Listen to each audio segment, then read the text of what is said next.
பெண்களை பத்தி இப்படி பேசுறத ஏத்துக்கவே முடியாது. நேர்ல வந்து மனு கொடுத்த விஜய்.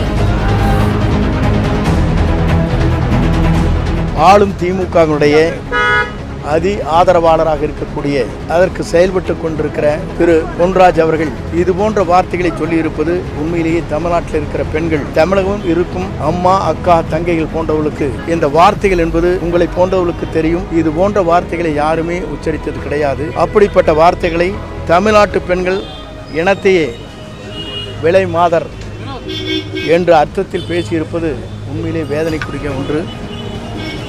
இவர் ஏன் இப்படி பேசினார் என்பதற்கு சில காரணங்கள் இருக்கிறது. திமுகவின் பின்னணி இருக்கிறது என்பதுதான் எங்களால் புரிந்து கொள்ள முடிகிறது.